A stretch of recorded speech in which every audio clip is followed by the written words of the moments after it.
नमस्कार, आप देख रहे हैं आज तक और इंडिया टुडे। मैं हूं प्रीति चौधरी। चुनाव के आखिरी 2 चरण बचे हैं और ये दोनों ही फेजेस आम आदमी पार्टी के लिए बहुत महत्वपूर्ण है। आम आदमी पार्टी खुद एक बहुत कठिन मुश्किल समय से गुजर रही है। पार्टी के मुखिया 50 दिन जेल में रहे, बस थोड़ी सी मोहलत लेके बाहर निकले हैं कैंपेन के लिए। जैसे ही पंजाब का वोट होगा 1 जून को अरविंद केजरीवाल वापस जेल जाएंगे। जुड़ रहे हैं हमारे साथ चुनाव पर आगे की प्रतिक्रिया और ये जो कठिन समय आम आदमी पार्टी गुजर रही है, जिस कठिन समय पे, उसी पे बात करने के लिए बहुत शुक्रिया। स्वागत है आपका आज तक और इंडिया टुडे पे अरविंद जी। अरविंद जी, मैं पार्टी कार्यालय में थी जिस दिन आप निकले और आपने एक स्पीच दी और उस स्पीच में आपने कहा मेरे पास बहुत वक्त था सोचने के लिए, स्ट्रैटेजाइज करने के लिए कि मैं निकल के क्या करूंगा। आपको लग रहा है जो भी आपने वो 50 दिन स्ट्रैटेजाइज किया वैसे ही चुनाव उतर रहा है? हम अपनी बात रख रहे हैं लोगों के बीच में। जनतंत्र है, लोग तय करेंगे कि हमारी बातें उनको कितनी एक्सेप्टेबल है, बीजेपी की बातें कितनी एक्सेप्टेबल है। तो जो जनता को समझा पाएगा उसको जनता वोट देगी। अरविंद जी, वो 50 दिन जब आप जेल में थे वो कैसे बीते? क्योंकि बाहर तो बहुत सारी बातें चल रही थी। आपने जैसे ही निकलते कहा कि आपको ह्यूमिलिएट करने की कोशिश की, नीचा दिखाने की कोशिश की। उन्होंने अंदर जेल में कई सारी ऐसी चीजें की जिससे मुझे तोड़ने की कोशिश की गई, इमोशनली, साइकोलॉजिकली। जैसे मुझे एक कंप्लीटली सॉलिटरी सेल में रखा था, मैं किसी से बात नहीं कर सकता था। वो जो पूरी बैरक थी वो खाली करा दी गई थी, कोई नहीं था। तो मैं अकेला उस वहाँ सेल में था, बस उसमें खाली बैरक में बाहर टहल सकता था। मेरे सेल में 2 सीसीटीवी कैमरे थे और वो सीसीटीवी कैमरों की फीड 13 ऑफिसर्स के पास जाती थी और वो 24 घंटे मेरे को मॉनिटर करे, और पीएमओ में जाती थी एक, उनमें से किसी ने बताया। और वो 24 घंटे मेरे को मॉनिटर करते थे, मैं कब उठता हूँ, कब खाता हूँ, क्या खाता हूँ, कैसे क्या करता हूँ, कितने बजे कितना टॉयलेट में जाता हूँ, क्या। आप ये सोच के देखो, अगर 24 घंटे आपको कोई मॉनिटर कर रहा है, आपकी ज़िंदगी जीना मुश्किल हो जाता है। मेरे को 15 दिन तक इंसुलिन नहीं दिया गया, मेरी शुगर 300 350 पहुँच गई। फिर जब मीडिया वालों ने शोर किया तब उन्होंने इंसुलिन शुरू किया।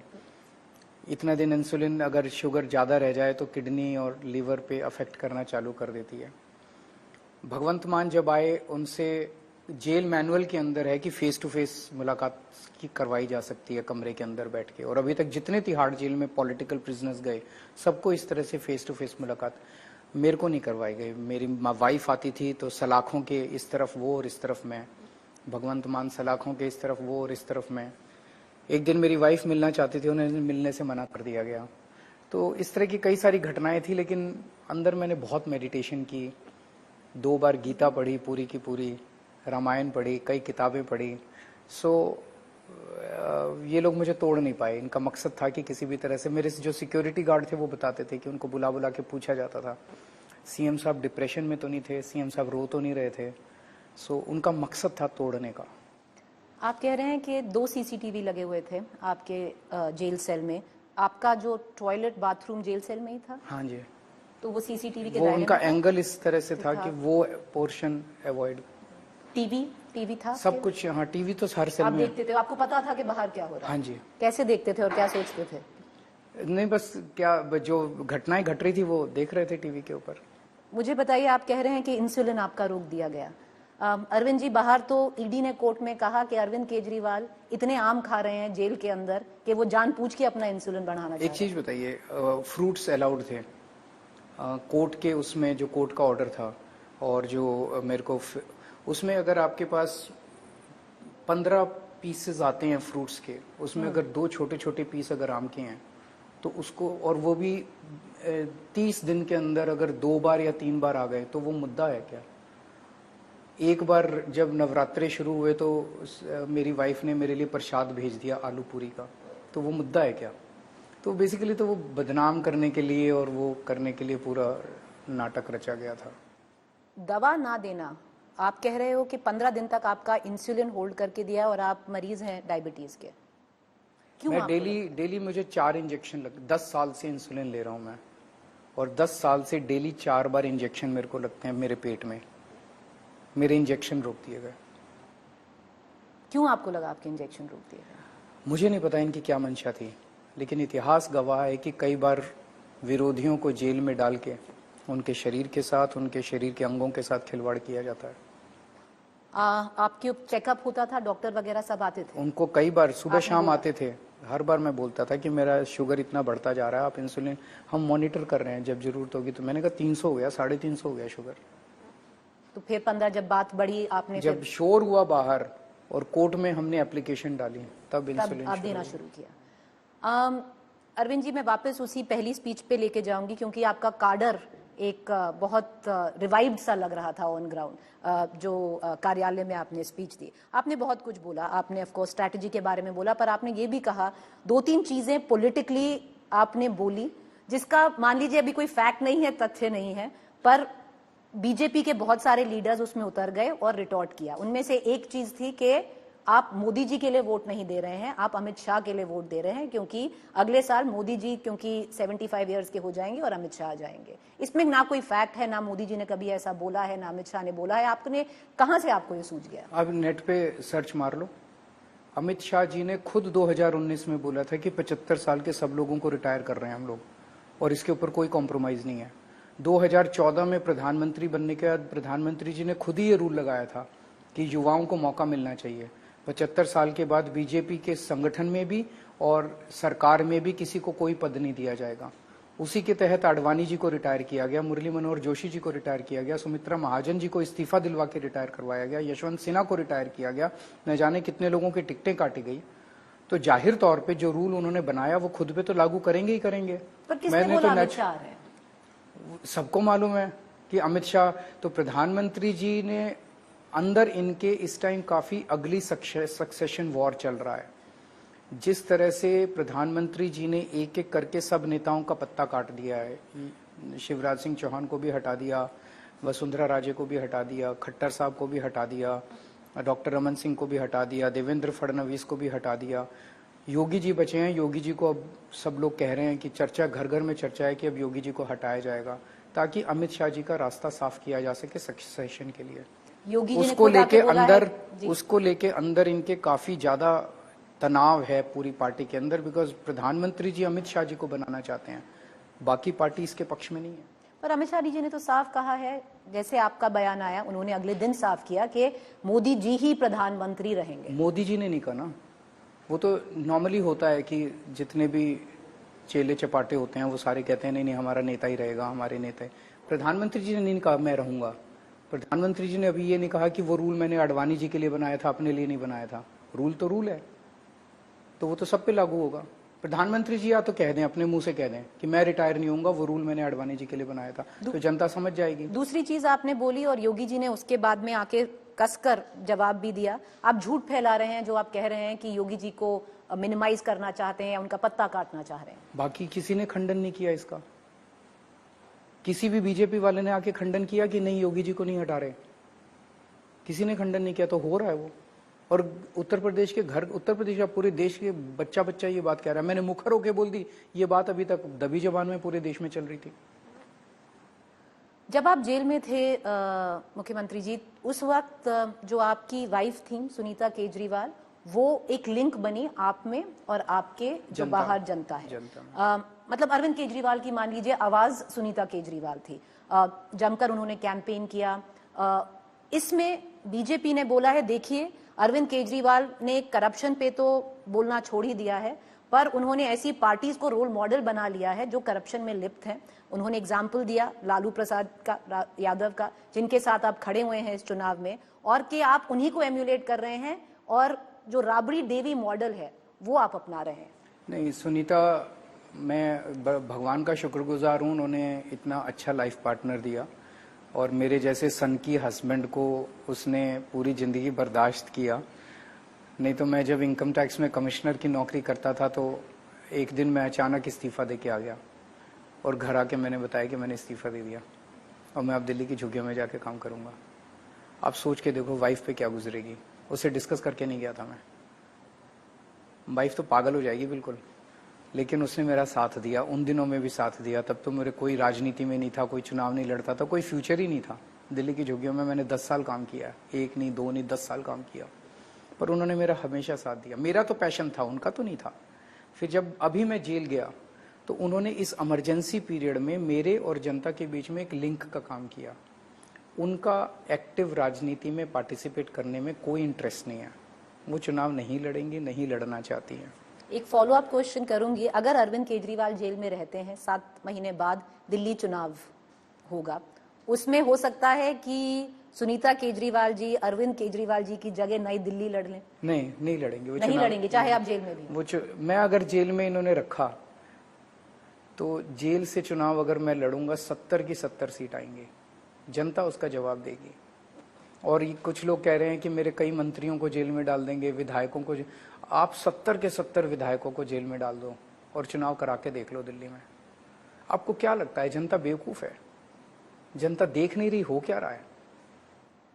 आपने एक चीज हमेशा बोली है कि आप सत्ता जेल से चलाएंगे, डेमोक्रेसी जेल से रन करेंगे, पर ये बीजेपी भी कह रही है और सोचने में भी है, जैसे मनीष सिसोदिया जेल गए, डेप्यूटी सीएम थे, उनको इस्तीफा देना पड़ा और उन्होंने छोड़ दिया पद। बाकी लीडर्स ने भी ऐसा किया। ऐसा क्यों है कि अरविंद केजरीवाल अपना पद नहीं छोड़ना चाह रहे, बाकियों को करवाकर? यही तो वो चाहते हैं, यही तो मोदी जी चाहते हैं। मोदी जी जानते हैं कि दिल्ली में केजरीवाल को मैं नहीं हरा सकता चुनाव में, तो उन्होंने ये षड्यंत्र रचा है। केजरीवाल को गिरफ्तार कर लो, वो इस्तीफा दे देगा, सरकार गिर जाएगी, हम चुनाव कराएंगे और बीजेपी जीत जाएगी। अगर मैंने इस्तीफा दे दिया तो अगला टारगेट ममता जी होंगे, ममता जी को भी गिरफ्तार कर लेंगे, उनकी सरकार गिरा देंगे। विजयन साहब को गिरफ्तार कर लेंगे, केरला में उनकी सरकार गिरा देंगे। स्टालिन साहब को गिरफ्तार। अगर मैंने आज इस्तीफा दे दिया, देश के जनतंत्र को खतरा होगा। मैं पद का लालची नहीं हूं। इनकम टैक्स कमिश्नर की नौकरी छोड़ के मैं झुग्गियों में जाके काम किया था। 49 दिन के अंदर खुद ब खुद सीएम की पद से इस्तीफा दिया था। लेकिन आज मैं, ये मेरे संघर्ष का हिस्सा है जो मैं सीएम की कुर्सी नहीं छोड़ रहा, तो इसीलिए मैं कुर्सी नहीं छोड़ूंगा। और इन्होंने पीआईएल भी कर ली। सुप्रीम कोर्ट ने कहा कि हम इनको नहीं हटा सकते, अगर वो सीएम रहना चाहे जेल में रह सकते हैं। तो अगर मैं सीएम हूं तो कोर्ट को मेरे को बेसिक सुविधाएं देनी पड़ेंगी कोर्ट अंदर, ताकि मैं सीएम की फाइलें साइन कर सकूं और बेसिक जिम्मेदारी, जब तक बेल नहीं मिलती तब तक मैं अपनी जिम्मेदारी जेल से चला सकूं। तो मैं ये इसलिए कर रहा हूं, इसलिए इस्तीफा नहीं दे रहा, ताकि अगली बार मोदी जी जहां जहां चुनाव हारेंगे वहां वहां ऑपोजिशन के लीडर को या सीएम को गिरफ्तार कर लेंगे। अगली बार अगर मैंने इस्तीफा नहीं दिया और जेल से सरकार चला ली, फिर मोदी जी की हिम्मत नहीं होगी किसी दूसरे सीएम को हाथ लगाने की। तो फिर मनीष सिसोदिया का क्यों इस्तीफा करवा दिया? मनीष सिसोदिया जी खुद कह के गए थे, उनसे पूछा था, उन्होंने कहा कि मैं जैसे ही जाऊंगा मैं इस्तीफा देना चाहता हूं। लेकिन मनीष, इसको समझने की, मनीष सिसोदिया के इस्तीफे से सरकार नहीं गिरती, सीएम के इस्तीफे से सरकार गिर जाती है। वो बीजेपी मेरा इस्तीफा चाहती है। अरविंद जी, जिनको आप तानाशाह कहते हैं वो आपको एक अनुभवी चोर करार करते हैं। कल मैंने ये सुना, मोदी जी ने एक जगह कहा, उनसे कहा गया भी केजरीवाल कह रहा है आपके पास कोई सबूत नहीं है, कोई रिकवरी नहीं हुई, कुछ नहीं है। तो मोदी जी ने कहा कि वो अनुभवी चोर है इसलिए हमारे पास सबूत नहीं है। तो प्रधानमंत्री जी मानते हैं कि उनके पास इस पूरे मामले में कोई सबूत नहीं है, कोई रिकवरी नहीं है, कोई पैसा नहीं है, कुछ नहीं है, तो जबरदस्ती जेल में डाल रखा है। वो तो कल पूरे देश के सामने प्रधानमंत्री जी ने कबूल किया कि शराब घोटाला फर्जी है, उनके पास कोई सबूत नहीं है। जब वो सबूत 2 साल से इन्वेस्टिगेशन कर रहे हैं और पता नहीं कितने ऑफिसर्स लगे हुए इनके, सीबीआई के, ईडी के, इनकम टैक्स के, सारे अफसर मिलके अगर सबूत इकट्ठे नहीं कर पाए तो कह दिया केजरीवाल अनुभवी चोर है। तो वो खुद उन्होंने पूरे देश के सामने माना। अरविंद जी, वो तो चलिए इन्वेस्टिगेशन हो रही है, उसका जैसे निकलता है देखेंगे। नहीं, एक मिनट। ये कहते हैं 100 करोड़ का घोटाला हुआ, और अभी 10 दिन पहले कोर्ट में इन्होंने कहा कि 100 करोड़ नहीं 1100 करोड़ का घोटाला हुआ। अचानक 1100 करोड़ हो गया, मतलब कुछ भी आके बोल रहे हैं। वो 100 करोड़ कहाँ गया, 1100 करोड़ कहाँ गया? हमने कहीं खर्चा किया होगा, किसी कमरे में छुपा के रखा होगा कैश, कोई ज्वेलरी खरीदी होगी, प्रॉपर्टी खरीदी होगी, किसी बैंक में पड़ा होगा। तो है, कहाँ है? नहीं है। कोर्ट बार बार पूछ रहा है उनसे। एक कोर्ट का ऑर्डर में दिखा दूंगा जिसमें उन्होंने कहा है कि आपके पास कोई पैसे की रिकवरी नहीं हुई है। बिना मनी ट्रेल एस्टैब्लिश हुई है, वो कोर्ट ने भी बोला। कहीं नहीं है मनी ट्रेल, कहीं नहीं है। वो तो सुप्रीम कोर्ट ने बोला है। सुप्रीम कोर्ट नहीं, सुप्रीम कोर्ट ने नहीं बोला, मैं दिखाऊंगा आपको। सुप्रीम कोर्ट ने बोला है they have alleged that 100 crore rupees has gone to Aam Aadmi Party, However, this is not established. नहीं, जब बेल हो रही थी मनीष सिसोदिया की, उन्होंने बोला था tentative money trail has been established. नहीं बोला था, आपको गलतफहमी है, मैं दिखाऊंगा आपको। साफ साफ लिखा हुआ है कि ₹100 crore is alleged to have gone to Aam Aadmi Party, however this is not proved. ये साफ साफ मैंने, आप मेरा वो उठाना जो मैंने अभी कोर्ट में बोला था ना, जब मेरी रिमांड हुई थी, जब मेरे को गिरफ्तार किया गया, मेरे को कोर्ट में पेश किया गया, कोर्ट में मैंने अपना पूरा मामला रखा था, उसमें मैंने सुप्रीम कोर्ट का वो पोर्शन पढ़ के सुनाया था कि सुप्रीम कोर्ट ने खुद हमें क्लीन चिट दी हुई है, तो मामला है वो 100 करोड़ है कहाँ। एक मिनट, हाँ जी, तो 100 करोड़ में से 54 इनको नहीं मिली, तो पूरा मामला क्या। और कल प्रधानमंत्री जी ने पूरे देश के सामने मान लिया कि मेरे पास ना सबूत है ना रिकवरी है, और 2 साल से, क्योंकि मैं अनुभवी चोर हूं। मतलब ये क्या है, जबरदस्ती का सबको जेल में डाल रखा है।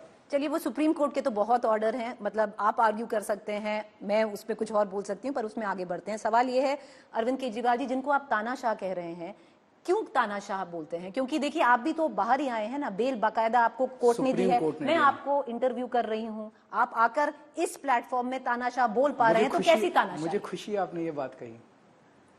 कल मैंने कुछ टीवी चैनल्स को इंटरव्यू दिए जी, उन इंटरव्यूज को ब्रॉडकास्ट नहीं करने दिया गया। पीएमओ से फोन चला गया, केजरीवाल के इंटरव्यू नहीं चलाओगे। ये तानाशाही नहीं तो और क्या है? देखिए, हम तो कल नहीं, आपने हिम्मत दिखाई, मैं आपको दाद देता हूँ, मैं आपको बधाई देता हूँ, सलाम करता हूँ आपको, लेकिन मैं आपको सच बता रहा हूँ कि कल मैंने टीवी चैनल्स को इंटरव्यू दिए, वो टीवी चैनल्स के इंटरव्यू चलने नहीं दिए गए। अब मैं ओवरऑल, आपने कहा तानाशाही कैसे है। रशिया के अंदर पुतिन साहब ने सारे विपक्ष के लोगों को या तो जेल में डाल दिया या मरवा दिया, और फिर चुनाव कराए, और 87% वोट मिल गए। बांग्लादेश में शेख हसीना ने सारे विपक्ष को जेल में डाल दिया और फिर चुनाव कराए, उसको भी 80% से ऊपर वोट मिल गए। पाकिस्तान में इमरान खान को जेल में डाल दिया, उसकी पार्टी छीन ली, उसका सिंबल छीन लिया, वो भी जीत गए। हमारे देश के अंदर मेरे को जेल में डाल दिया, मनीष को जेल में डाल दिया, सत्येंद्र को जेल में डाल दिया, संजय सिंह को जेल में डाल दिया। हमारे बैंक अकाउंट फ्रीज करने वाले हैं, कहते हैं आ जाओ अब चुनाव लड़ते हैं। उन्होंने हेमंत सोरेन को झारखंड में जेल में डाल दिया, कहते हैं आ जाओ अब झारखंड में चुनाव लड़ते हैं। एनसीपी के 2 टुकड़े कर दिए, पार्टी छीन ली उनकी, उनका सिंबल छीन लिया, कहते हैं आ जाओ चुनाव लड़ते हैं। शिवसेना के 2 टुकड़े कर दिए, उनकी पार्टी छीन ली, उनका सिंबल छीन लिया, कहते हैं आ जाओ चुनाव लड़ते हैं। अगर ये जीत गए, मैं आपको गारंटी लिख के दे सकता हूँ। तो सब कुछ बीजेपी ने किया है, इन पार्टीज ने कुछ नहीं किया है। और किसने किया? किसने तोड़ा इनकी पार्टी को? किसने तोड़ा? वहां के एक बारी अगर ये जीत गए, कोई पार्टी अगर एक एकनाथ शिंदे थे तो एक अजीत पवार थे। अगला टारगेट ममता बनर्जी की पार्टी होगी, स्टेलिन की पार्टी होगी, पिनरे विजयन साहब की पार्टी होगी। इन सब पार्टियों को खत्म करके, सब नेताओं को जेल में डाल के फिर ये चुनाव कराएंगे। 90% वोट मिल जाएंगे इन लोगों को। इस तानाशाही से देश को बचाना है। आप जब जेल में थे, एक चीज तो आपने सोची होगी कि आपके साथ कौन साथ खड़े हुए। आपका काडर रोड पर था, हर आए दिन एक प्रोटेस्ट हो रहा था। ये भी सोचा होगा अरविंद जी, कौन साथ नहीं थे आपके। अगर 11 एमपी हम देख लें, उनमें से जो लोकसभा के एमपी थे वो बीजेपी चले गए। रिंकू, जो पंजाब से आपका एक लौता लोकसभा एमपी था। जो 10 राज्यसभा एमपी हैं, अगर मैं 3 छोड़ दूं, अगर मान लीजिए संदीप पाठक जी को छोड़ दिया जाए, संजय सिंह को छोड़ लिया जाए और गुप्ता जी को छोड़ दिया जाए, तो बाकी सब जो 7 एमपीज हैं ना, वो आपके साथ खड़े हुए, ऑप्टिक्स दिखाई दिए गए खड़े हुए, ना उन्होंने कुछ बोला आपके साथ, ना उन्होंने पार्टी का सपोर्ट किया। आपको बुरा नहीं लगता कि मे बी राज्यसभा में गलत आपने गलत लोग बिठा दिए? मेरे को नहीं बुरा लगता। नहीं लगता? बीजेपी को बुरा लगता है। बीजेपी कह रही है केजरीवाल के 7 एमपीज ने केजरीवाल के पक्ष में नहीं बोला, इसलिए हमें वोट दो। अरे 10 साल तुमने केंद्र की सरकार चलाई, अपने काम पे वोट मांगो यार। मेरे एमपीज नहीं बोले, मेरी मर्जी, मेरी पार्टी है, मैं निपट लूंगा उनसे। तुम्हारे को नहीं निपट लूंगा इन द सेंस, मैं उसको डील कर लूंगा। मैं उनसे पूछ लूंगा भाई क्या बोले नहीं बोले। प्रचार कर रहे थे, बहुत सारे लोग प्रचार कर रहे थे, मेरे को मिलती रहती खबर। अब बीजेपी ने यह मुद्दा उठाया कि केजरीवाल, आपने 7 का नाम लिया, वो 3 की बात करते हैं कि 3 एमपी केजरीवाल के नहीं बोले, इसलिए हमें वोट दो। 7 है। मैं उनको कहना चाहता हूं बीजेपी को, यार अपने काम पे वोट मांगो। वो किस चीज पे वोट मांग रहे हैं? प्रधानमंत्री जी कहते हैं इंडिया गठबंधन को वोट दे दिया तो ये तुम्हारी टूटी चोरी करके ले जाएंगे। इंडिया गठबंधन को वोट दे दिया तो ये तुम्हारी भैंस खोल के ले जाएंगे। इंडिया गठबंधन को वोट दे दिया तो ये तुम्हारे बैंक से पैसे निकलवा लेंगे। इंडिया गठबंधन को वोट दे दिया तो ये तुम्हारा मंगलसूत्र छीन लेंगे। इंडिया गठबंधन को वोट देता तो बिजली काट के भाग जाएंगे। इंडिया गठबंधन को वोट दे दिया, ये सुबह का अखबार लेके भाग जाएंगे और वहां पे बॉम्बे जाके बोले शरद पवार भटकती आत्माएं, उद्धव ठाकरे अपने पिताजी की नकली संतान है। इस चीज पे वोट मांग रहे हैं वो लोग। देश के अंदर लोग इतने त्रस्त हैं महंगाई से, बेरोजगारी से, बहुत दुखी हैं लोग। तो जब लोग टीवी पे देखते हैं अपने प्रधानमंत्री से, उम्मीद करते हैं कि आज मेरा प्रधानमंत्री मुझे बताएगा कि अगर मैं इनको वोट दूं तो ये महंगाई कैसे कम करेंगे, पेट्रोल के दाम कैसे कम करेंगे, डीजल के दाम कैसे, उसकी तो बात ही नहीं करते। उनको पता ही नहीं प्रधानमंत्री जी को कि महंगाई हो रही है। रोजगार कैसे देंगे उसका उनके पास कोई ब्लूप्रिंट नहीं है, कोई विजन नहीं है प्रधानमंत्री जी के पास। ये तुम्हारी टूटी चोरी करके भाग जाएंगे, तुम्हारा सोफा लेके भाग जाएंगे, ये तुम्हारी टेबल लेके भाग, ये क्या है? ये विजन है? गाली गलोच करके वोट लेना चाहते हो? केजरीवाल के 3 MP नहीं बोल रहे? अरे नहीं बोल रहे, मेरी मर्जी, हमारी मर्जी नहीं बोल रहे। पर अरविंद जी बाहर तो मैसेज जाता है, कोई मैसेज नहीं जाता, किसी ने नहीं पूछा, बीजेपी वाले उठा रहे हैं बस। नहीं अरविंद जी, अगर देखिए ये आप ही के MPs हैं, ये जो 7 राज्यसभा के MP हैं, हमारे MP हैं, हम उनसे बात कर लेंगे ना। बीजेपी वालों को क्या तकलीफ, प्रधानमंत्री जी को क्या तकलीफ हो रही है कि केजरीवाल के MP नहीं बोले? आपने आडवाणी जी बोले, आडवाणी जी ने वोट मांगी मोदी जी के लिए, वो तो अभी बहुत, मुरली मनोहर जोशी जी ने वोट मांगी, अब तो बहुत वसुंधरा राजे ने वोट मांगी, डॉक्टर रमन सिंह ने वोट मांगी, वसुंधरा जी तो कैंपेन कर रही थी, वो सब राजस्थान में जम के कैंपेन किया ना। मैं आपको 30 इनके नेताओं की लिस्ट दे दूंगा जिन्होंने मोदी जी के चलिए वो तो उनके थे, आप तो कह रहे हैं अपने नेता के बारे में देखिए, है ना? तो फिर ये क्या डिस्कोर्स है? तो डिस्कोर्स में कह रही हूँ, मैं आपसे ये पूछ रहा हूँ कि क्या प्रधानमंत्री को ये बोलना चाहिए कि ये तुम्हारी टूटी चोरी करके चलिए अब थोड़ा आगे बढ़ते हैं। आपने खुद जो गारंटीज दी हैं, आप देखिए वो सवाल आप नहीं ले रहे हैं, पर चलिए ठीक है आगे चलते हैं। जो गारंटीज आपने खुद आके बोला है कि मैं ये गारंटीज दूंगा। पहली बात, अमित शाह ने आके बोला है कि जो पार्टी 22 सीट लड़ रही है वो गारंटी नहीं दे सकती, नंबर 1। नंबर 2, जो आपने गारंटी कार्ड बोला है कि हम ये देंगे ये देंगे ये देंगे, क्या आपने अपने अलायंस पार्टनर से बात की है? इस पे सहमति है? मैंने जो बातें बोली है वो इस देश का हर आदमी चाहता है। वो भटकती आत्मा नहीं चाहता, वो नकली संतान नहीं चाहता, टूटी चोरी नहीं चाहता। मैंने क्या बोला है, हम गांव-गांव में स्कूल खुलवाएंगे, सरकारी स्कूल, आपके बच्चों को अच्छी और फ्री शिक्षा का इंतजाम करेंगे, आपके लिए फ्री और 24 घंटे बिजली का इंतजाम करेंगे, गांव-गांव में मोहल्ला क्लिनिक खोलेंगे, आपके परिवार के लिए फ्री और शानदार इलाज का इंतजाम करेंगे। चाइना ने और पाकिस्तान ने जो हमारी जमीन पे कब्जा किया हुआ है उस कब्जे को छुड़वाएंगे। और एक पार्टी जो 22 सीट लड़ रही है वो चाइना से जो जमीन आप कह रहे हैं जो हथियार ली है वो वापस ले आएंगे। सारे पार्टनर इस पे सहमत होंगे, आप चिंता ना करो। मैं आपको बताता हूं कैसे। आज पिछले 10 साल के अंदर चाइना हमारी टेरिटरी के अंदर घुसता जा रहा है और उसका अभी तक पुष्टि नहीं की है सैटेलाइट पिक्चर्स हैं। वही तो चिंता की बात है। सरकार से जब पूछा जाता है आपका, सरकार से जब पूछा जाता है तो सरकार कहती है कोई नहीं आया, कोई, लेकिन सैटेलाइट की पिक्चर्स दिखा रही हैं कि चाइना अंदर आता जा रहा है। भारत सरकार चाइना से बात करने में असमर्थ है, उनको सख्ती से बोलने में असमर्थ है। क्यों? क्योंकि मोदी सरकार के दोस्तों के बिजनेस इंटरेस्ट हैं चाइना में। अगर मोदी सरकार ने सख्ती से बात की चाइना के साथ तो उनके दोस्तों के बिजनेस इंटरेस्ट चाइना के अंदर, तो अभी आप राहुल गांधी की एक मिनट कंप्लीट करें, तो उनके दोस्तों के, चाइना उनके दोस्तों का बिजनेस खत्म कर देगा चाइना के अंदर। इसीलिए मोदी सरकार चाइना के साथ बात करने में, आंख से आंख मिला के बात करने में असमर्थ है। दूसरी चीज, अगर वो हमारी जमीन के अंदर आते जा रहे हैं तो हमें उनको सख्ती करनी चाहिए थी, हम उल्टा करते जा रहे हैं, उनसे और सामान खरीदते जा रहे हैं उनसे। पिछले 3 साल से चाइना हमारा बिगेस्ट ट्रेडिंग पार्टनर हो गया है। पहले यूएस से होता था, सबसे ज्यादा ट्रेडिंग हमारी चाइना के साथ हो गई है पिछले 3 साल से। क्यों? हमें तो उनको आंख दिखानी चाहिए थी कि अगर तुमने हमारी जमीन खाली नहीं की तो हम तुम्हारे साथ व्यापार बंद कर देंगे।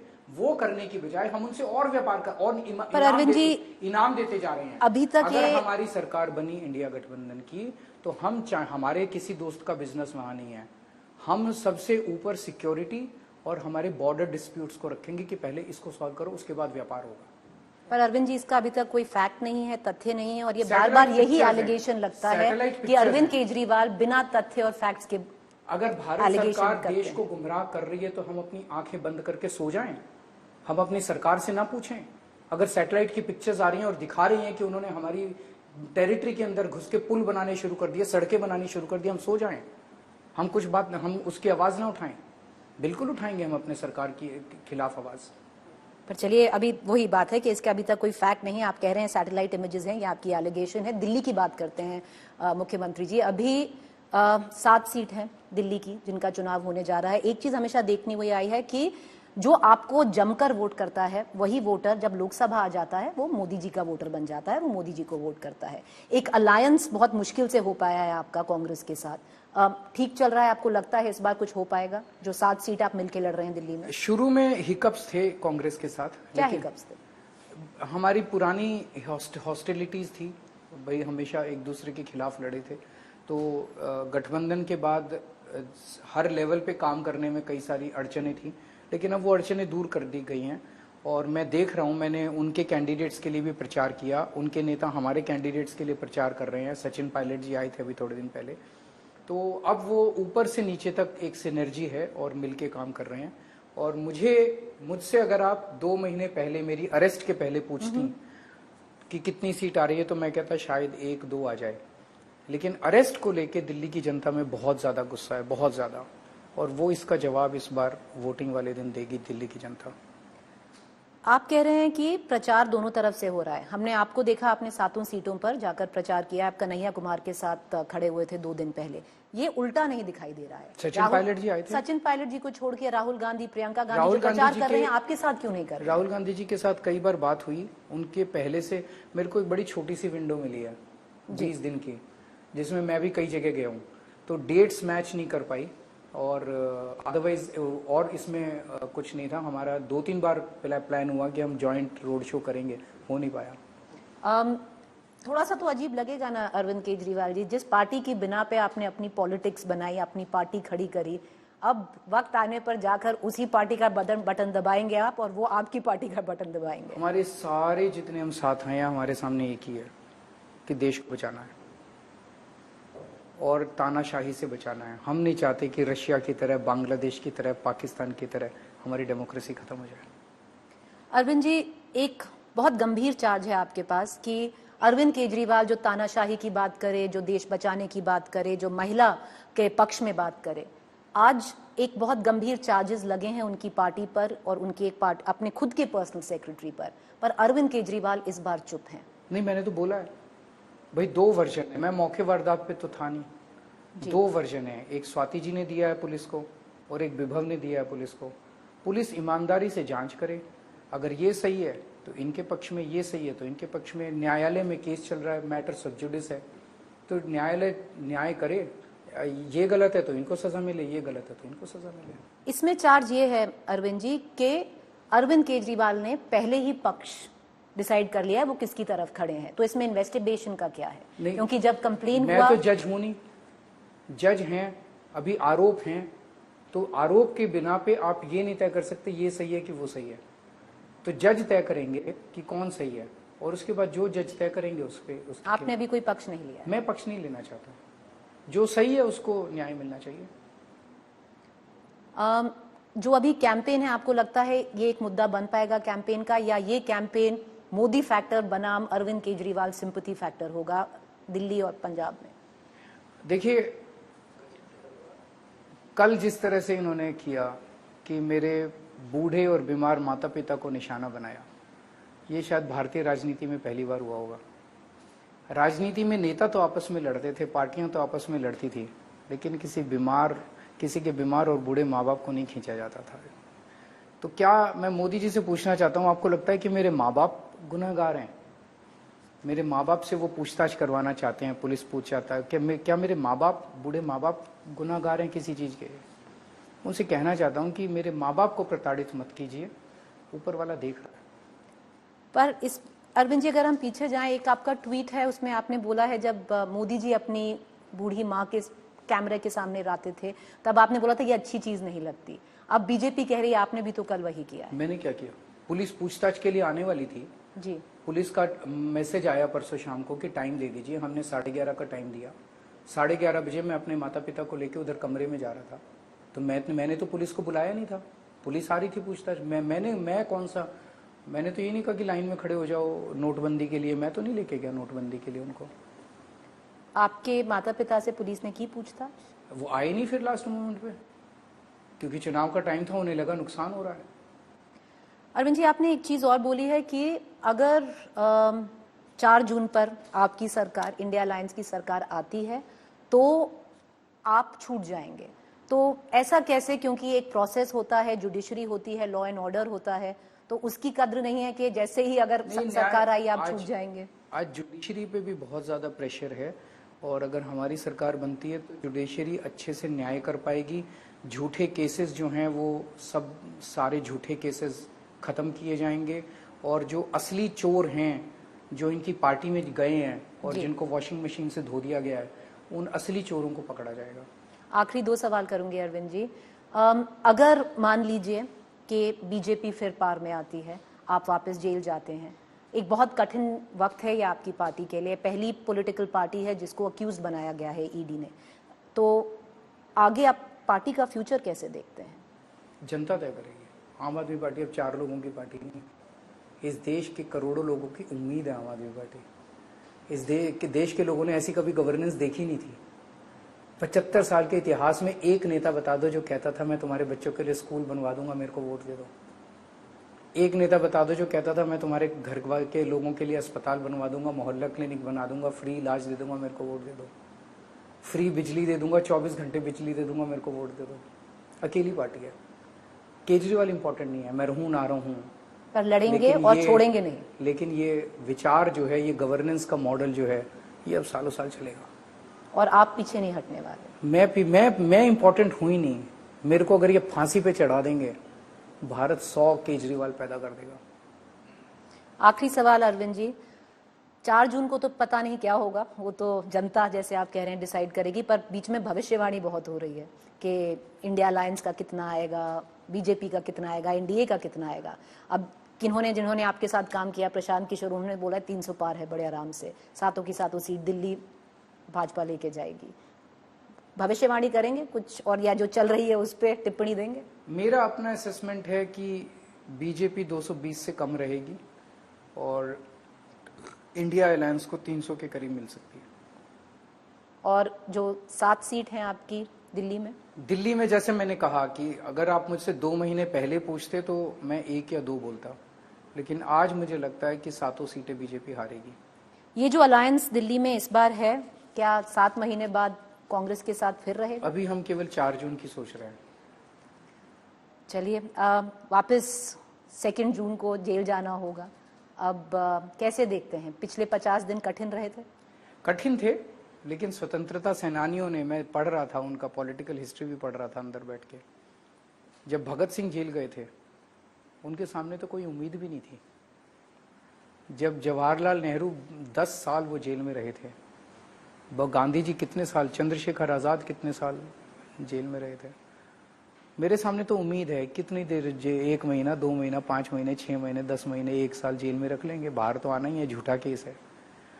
वो लोग जेल गए थे देश को आजाद कराने के लिए, हम लोग जेल जा रहे हैं देश को बचाने के लिए।